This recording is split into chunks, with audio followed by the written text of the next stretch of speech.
Welcome to the Verde Verde Sports Show. I'm your host, Jacob Verde. Hope everybody's having a good Monday. Hope you had a good weekend. Same thing as always. Comment your questions below to be featured live on the show. Make sure you hit that thumbs up button, share button, comment button, all that good stuff. I got a lot to talk about today. Got college football playoff rankings. We got the transfer portal update. A lot has changed with college football, at least for how they're getting their teams into the national championship conversation. A lot of back and forth. Got Nick Saban chiming in with his 2 cents, which is worth a lot. It might be inflated more than 2 cents, quite frankly, talking about scheduling changes and if teams should, be playing different competition. Obviously, we got some big names entering this portal, got some big rumblings, and it's not even just LSU, it's all Louisiana teams. The quarterback position's really been a talking point here in the boot, whether it be college, professional, whatever realm you want to stick to. But you got Walker Howard being tied to Lafayette potentially. I mean, look, there's no big official news yet, but shout out our guy Tory Traha on the case. He's hearing rumblings. He's hearing that the boosters are trying to put something together for Walker Howard to return home. We'll get to that in a little bit. Of course, LSU's bowl game was announced, and it's not a college football playoff. It's not a national championship bowl. It's going to get you excited, but it's something. It's something, guys. Let's talk about this transfer portal news here. We got our handy dandy laptop right here. We're keeping track of it throughout the stream. There's not any big updates yet for LSU. Your kicker, Nathan Dybert, he went into the portal, but you're not really shook just yet. There could be some names hitting. It's still early. This is your early window. But let's talk about some of the positions of need that LSU is going to have to target, right? What are you going to see? Obviously, safety, big position that you're going to have to focus on. G is doing some business right now. My bad. I saw this comment in the chat. Our guy FTFGB. G's on the road, man. G's on the road, bro. He's hustling right now. He's grinding. We're getting him back in the studio eventually, but right now we had to roll into this quick audible. But positions of need, LSU, I think they got to hit that safety position hard. Obviously, you lose Kylan Jackson. You're going to lose a couple of interesting pieces. You got some nice freshmen coming in, but I just don't think you got enough experience. I don't think you got enough veteran presence in that room. It struggled this year with the veteran presence that you had. You're going to lose a couple pieces of it, right? So I think that's going to have to be something that you hit hard. Defensive end and edge, I'd like to see some noise around there. There is an interesting D lineman that did enter the portal as of an hour ago per Pete Nakos from On 3. Bear Alexander from USC will be entering the portal. Now, I'm not saying that LSU has to go get someone like that. I mean, it looks like your defensive line spot with Ahmad, Dominic, Jacobian, it's been kind of filled, but the more the merrier. And I'm not going to sit here and say don't grab him. I mean, look, that's a big get. You just lost Jakeem Stewart. I feel like that could be an interesting prospect. I'm not sure if LSU is going to jump on it, but that's something that I would keep my eye on. Now, wide receiver-wise, you got a lot of things you can look toward. You got Alabama's Kendrick Law that just jumped into the portal. Obviously, you got guys that you've seen all over the place, from Micah Hudson to different people, the Kentucky wide receivers. You got a lot of pieces that are going to hit, as well as the bowl games kind of, get everybody disinterested. A lot of people are just kind of phased out, checked out. They already are on to their next spot. They don't want to go play in a Pop-Tart Bowl or a Cheez-It Bowl or whatever the hell it may be. You're going to start to see a lot more names pop up. And then another thing that's going to kind of shake it up is going to be the coaching changes. It's going to be who's going to be leaving their school, who's going to be accepting offers, who's going to be tripling their salary. Summerall, Tulane. It's an interesting conversation. We'll have it here toward the end of the stream. I mean, look, let's talk about Darian Mincer real quick. Let's keep it Tulane related, right? He's gone. He's in the portal. That quarterback is an interesting prospect to potentially keep your eye on. And I don't know if LSU is going to be active in that regard just because of how much money I think he could demand. And a lot of people are going to be confused by that statement because he's a young up-and-comer, kind of unproven. But I think he had a good enough season where he could potentially be out of LSU's ballpark, especially in that budget realm. I mean, I just don't think you want to pay that much for a backup quarterback to come in.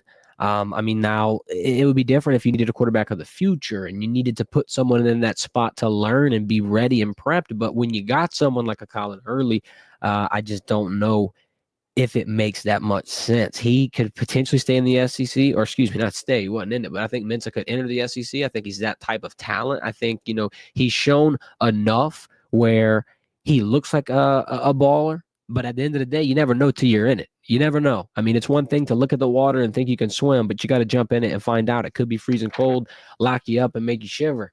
I think he'd be able to handle it, but once again, it'll be interesting. Another Louisiana quarterback that's out of there. General Booty came from Oklahoma, went to ULM.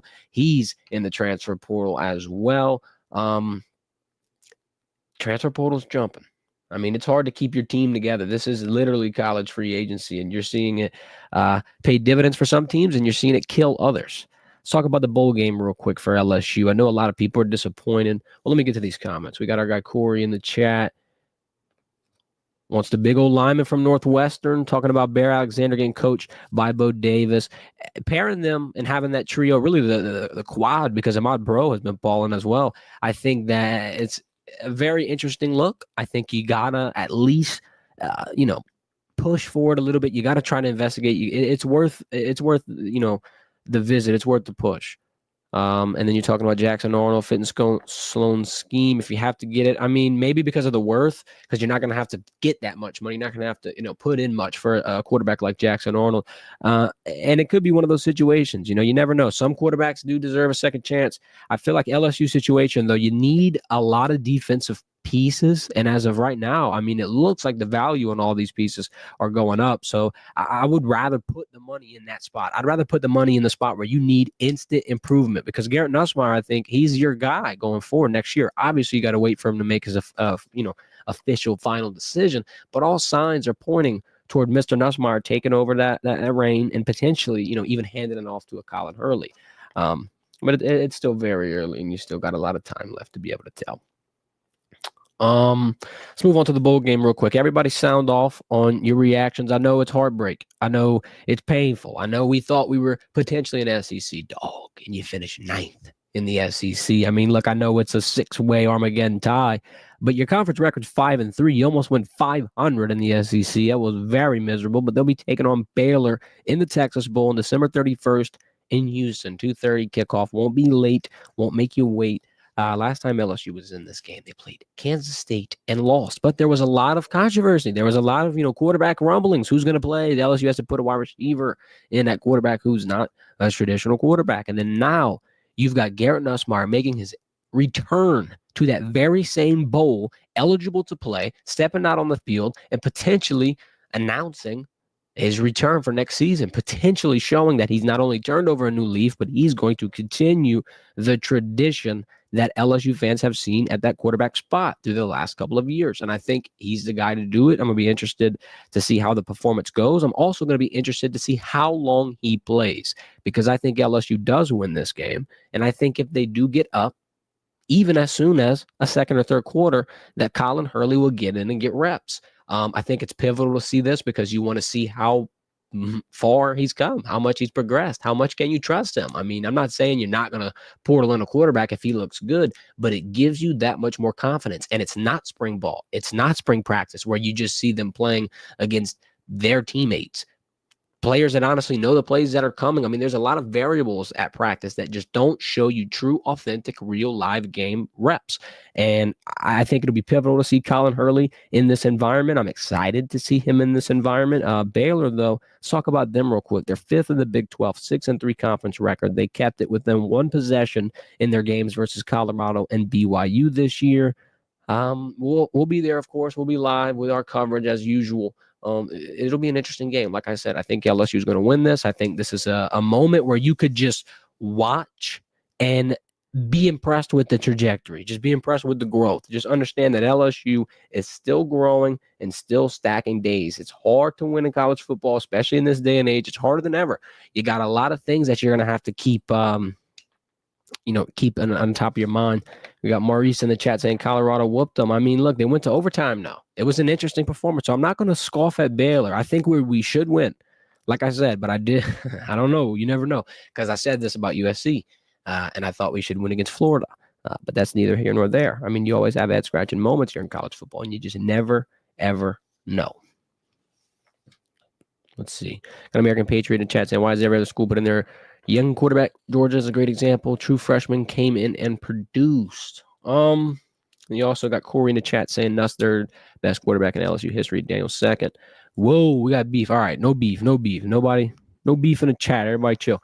But I think Nussmeier's got a bright future ahead of him. I think if LSU can put some good pieces around him this offseason in that transfer portal, protect him with that offensive line, don't let, the fact that Will Campbell, Dellinger, Frazier, potentially Emory Jones go into the NFL draft, don't let that, be an anchor for this team's success, because I think you're right on the cusp of getting over that plateau. I mean, right now LSU went like this and they're kind of like this. At times it felt like they were doing this.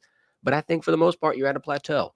And to get past that plateau, you're just going to have to do a couple of things different. And I think what Brian Kelly really hadn't done, and I'm not trying to say that he hadn't done this like successfully or anything, because I think through his first year, you had a lot of success with who you transferred in, but the portal efforts have not been aggressive enough, or they haven't made big enough moves to where, they really turned over enough production, and they came in the next year end over end better. I feel like the moves that they made at times, it was comparative to what Brian Kelly said in the second SEC media days. Like it's a nice car, but it's still a leaky tire. Like every now and then you're going to have to fill that tire up with air. I just want to see LSU in a situation where all tires are working. None of them are patched. You just went to damn Toyo tires and got you a brand new set. Like that's what I want to see from LSU. And I think you execute that through the accurate way to use the transfer portal today. It's to look at where you need veteran assistance and supply that there. You've got a lot of good recruits, and you've been able for the past 3 years to develop classes that, quite frankly, are getting better. I mean, you could argue this could be Brian Kelly's best class. Yeah, he lost Bryce Underwood. Yeah, he lost a lot of other pieces. But I just feel like in this situation, you've got enough where you might be just a couple of Jimmy and Joes away from being able to actually perform and turn that corner. It might be just a couple of pieces. I mean, I don't know. It's going to be an interesting spot, and I think it's all going to revolve around Nussmeier. I think it could revolve around a couple of other pieces returning as well. One of the more pivotal ones, Harold Perkins, obviously. And if, that defense can turn over a new leaf, I think it'll be complimentary. I mean, we heard that term all season long from Brian Kelly, complimentary football, complimentary football, complimentary football. Well, they have to start playing it. And I think, if you get Nussmeier back and you have an offense tailored to him, and he's a lot more comfortable and he's grown, and, some of the mechanics are kind of fine-tuned. And then same thing for a guy like Harold Perkins. He's more acclimated in that scheme. You got some good complementary linebackers alongside of him with Weeks and Devon Keys. Could be an interesting year. Could be a very interesting year. But like I said, let's just see the portal get utilized the right way. A lot of teams have used it and been able to level up rather quickly. Some teams have used it and it's hurt them very badly. It all revolves around your approach, how you use it, and how you're able to target it. And I just hope LSU in this year, this offseason specifically, they're going to be able to right their wrongs and kind of just get into that conversation. Let's push. Ninth in the SEC at the end of the year. That is kind of a rough spot that I did not want nor expected them to be in. Real quick before we move on to our college football rankings talk, let's talk about who's even going to be in the bowl game. LSU is going to have a lot of good, draft prospects, a lot of people that are going to be making career decisions. And a lot of people, they don't like when people sit out of bowl games. They don't understand, the risk in it. And it's a hot topic, right? Should you sit out? Should you play for your school? I think, quite frankly, it's all going to revolve around your situation. It's all going to revolve around your stock, because I get it. I get the, worry about playing another game and breaking your leg and having your draft stock completely change. And I get all of the things that come with it. And I think, if you're a Mason Taylor, a Will Campbell, a Kyron Lacy, maybe even a Greg Penn. And Greg Penn said he played through an injury through the last few weeks. I mean, if you're those guys, I just feel like your stock could be solidified enough where you're not going to need that extra bowl game. And I could be wrong, and they could feel a different way. And if they play, I'm not going to complain. I feel like that would speak to their character and their testament to LSU. But even if they don't play, it's understandable just in a situation where, like I said, I don't think this bowl game versus Baylor is going to jump your stock entirely. Who could play, though? Names I could see improving from a game like this, maybe a Zy Alexander, Major Burns, Savion Jones, maybe Braden Swinson. I feel like Swinson kind of did enough this season. But like I said, the game, I don't know if it's big enough to make people come back and play. If you were playing a big team, like we were saying in Colorado, or just another big premier program where a lot of eyes are going to come down, then maybe. But I think some of those prospects are going to be okay with just a combine or just a pro day and just kind of, not risking it in that bowl game. And it would make sense. Real quick before we move into our college football rankings, the drill. Shout out Happy Dad, the best taste of hard seltzer on the market. low in sugar, gluten-free, no artificial flavors, and you know where to get it. Rouse's, Walmart, Albertsons, or we got a link in our description and in our details on our Facebook post. You can click the link, go to their website, use code Vernon15 for 15% off all your orders, merchandise, whatever the case may be, get it shipped to your house. Or, like we said, you're grocery shopping at Rouse's or Walmart, stop down and look around, grab yourself a case of teas, the hard seltzers, best tasting hard seltzer on the market. Once again, thank you guys. Let's move into these college football rankings. Let me put this up for y'all so everybody can bask in all its glory. There's a lot of talk about it, right? You got Alabama out. It's going to be an interesting bowl game. You got Michigan and Alabama's rematch from the Rose Bowl, but 1 year later, Rose to ReliaQuest. So that's an interesting fall off for both teams, I'll be honest. SMU going to be in after their conference championship loss, and it opens the floor for discussion. And I'll let y'all, chime in and comment. Nick Saban was asking, why even schedule tough games? What's the benefit? What's the benefit from having a tough schedule? If a team like SMU with, I think, 60th strength of schedule is going to get in over a team like Bama with 15th to 18th strength of schedule, what's the point? And I feel like that's a pretty decent conversation to be had. Because, let's take LSU, for example. Next season, you play Clemson, right? Or how about this year, for instance? How much different would LSU's playoff implications have looked if they didn't drop that initial game to USC? Now, I know USC wasn't the best team, and obviously there's a lot of things that go into that game. But my point being, if LSU starts that season undefeated, gets that big Ole Miss win, moves into A&M, drops that game, I don't think that's a stab in the back. I don't think that's a game that ruins LSU's season, as it did with a tough first game. Nick Saban's philosophy is now, what's the point of testing yourself when the college football playoff committee is not going to reward you for the test? More often than not, when you are tested, you get something. There's a type of benefit that comes from it. But in this regard, in this modern day, at least with this college football playoff expansion, there's not much rewards. We could even look at the number 3 seed in Boise State getting an auto bid, and I'm not trying to say that they shouldn't. I think, honestly, you really had no other choice than to give Boise State an auto bid with the conference championship layout, just simply because they had a strong end to the season, and Clemson wound up almost selling to SMU in the end. So I guess I do understand that. But it's still an interesting perspective to be had, because you do have a lot of other teams kind of questioning what they're scheduling and why they're scheduling it. It's going to be an interesting fallout to the bracket. And everyone was talking about, do you want to win your conference championship or do you want to lose? What's the better path? What path winds up putting you in a better spot? And if you look at Georgia, I feel like it kind of makes sense that, at first people were wondering, winning the SEC, are you even going to be on the best side of the bracket? I think that discussion is kind of thrown out the window now, because Georgia's going to get, obviously, their first round bye. Not going to have to play a game. Texas is going to have to play a conference champion in Clemson now. And then they're going to move on and have to play a Big 12 champion. And then potentially they're going to have to play a Big 10 champion, right? Georgia, on the other hand, they got Notre Dame or Indiana after the first round bye. And then they got Penn State, SMU, or Boise State to move on in to their nice little championship spot. So I'm just saying it shaped out to where the conference championship actually did matter, and that the SEC champion did get rewarded and did get the benefit of the doubt. Just wanted to point that out. Let's move on to our final segment. Tulane. We saved it for the end. It's interesting talking point. There's a lot of rumors going around. I'm sure everybody's seen them, and there's a lot of talking points going around as well. First things first. So Summerall this morning, according to Tulane's athletic director, got a contract extension. And now here's all I want to say to that. Now it's going to put some people at ease, and it probably indicates that he's going to come back for a year. You would lean toward that. However, I do want to express that last season, Blake Baker did sign an extension before he went to Mizzou. Before he left Mizzou, before he went from Mizzou to LSU. There is a possibility that you get bought out, even with an extension being signed recently, and you move on to another job. So my point is, just because Summerall has extended a contract with Tulane does not mean that if someone else, a Kentucky, whoever, does not mean that they cannot come in and offer him a bag and change his mind. Here's another interesting reason why I'm a little worried about this. Not necessarily worried, because it kind of makes sense in Mensa's case, and we talked about it at the beginning of the stream. But him being in the portal makes me feel as if Summerall still has decisions left to make, moves left to do, and it's not all figured out.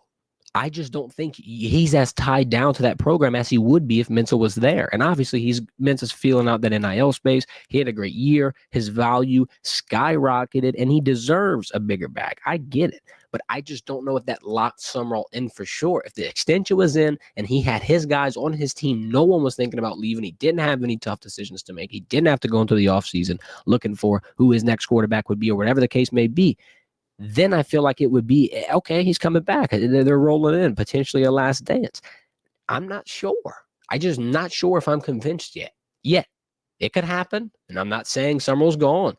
I'm saying I would lean toward him staying. But the fact that Tulane extended him does not mean that all bets are off and he can't get an offer and someone can't pay a buyout and give him a huge contract. He said it in the interview. If a newspaper would offer blank reporter that asked him a question, triple the salary, they'd probably go too. I'm not saying he's putting it out there, but it's just he's open. He's open to the idea. And I just don't think that it takes a genius to figure that out. It'll be interesting to figure out. It'll be interesting to watch play out. And obviously we'll be watching it and giving you your latest updates on it. However, I think there could be a weird fallout. I mean, if Summerall leaves and Tulane has to go get a coach, hopefully they don't go close to home. But it'll be interesting, very interesting to watch. Let's see what else we got. We got Maurice in the chat. We got a discussion in the chat between Maurice and American Patriot going back and forth talking about SEC and passing, and it's interesting. Oh, well, I think, we're in a situation where LSU, I feel like, even though this season didn't go the way that you wanted it to, I feel like you're kind of close enough where, Brian Kelly, I'm going to say a hot take. I don't think his seat's even hot anymore. I mean, yeah, the recruiting stuff didn't work out. Yeah, you didn't get the big names and the big fish and all this jazz. But I think with the way that you ended the season against Oklahoma, quite frankly, the last two games that you had, you beat teams that are beating teams that are smashing you, beating teams that are honestly having a different, a whole entire program outlook. But I think, you're in a situation now where if you go in and you get a couple of veterans and you look like you're replacing and there was a method to the madness, I think it's all going to work out. A lot of people were calling for it because the season shaped out the way it did. There was a lot of unforeseen things that happened. We can dial it back. John Emery, Jacoby and Guillory, Harold Perkins, Greg Penn's talking about playing through an injury. Chris Hilton didn't play for 3/4 of the season. You had Miles Frazier go down with an injury early. Garrett Dellinger had to have surgery. There was a lot of big pieces, and I know next man up has to be a thing, and you have to have depth to be able to push forward and be able to handle it. But with the way that the season ended, I think Brian Kelly, if he shows that the Bryce Underwood contract wasn't necessarily worth it because LSU could take that money and go do this with it, then I think fans will be comfortable in the direction and confident in the direction. And I think, it's a vocal minority. I don't think a lot of people really wanted Brian Kelly gone. I think a lot of people were just kind of speaking emotionally. I think looking back on it, though, when we're, in March and April, watching the product through spring, getting ready for fall, I think you could have a completely different feeling about him. I could be wrong. A lot of people could, still have their same connotations on the situation. And if LSU doesn't get in the college football playoff, I do think this entire conversation changes. But as of right now, I mean, especially with this college football playoff bracket, there's obviously a legitimate chance that LSU can make some noise and turn this thing over. I don't know. I got faith in Brian Kelly. We trust. Hopefully it works out. Thanks to everybody for tuning into the stream. Hit a like button. Thanks to everybody for getting active in the chat. We'll do a mailbag segment here shortly, I think. So if you want, drop some questions on this video. We'll read those questions on the stream on Wednesday. I'm going to put another link on Twitter to let y'all do the same thing. We'll probably do that every week. I just wanted to add that. Mailbag segment on Wednesdays. Get y'all in the know. Once again, y'all have a good day. Hit the subscribe button. This has been The Verdant Verdict.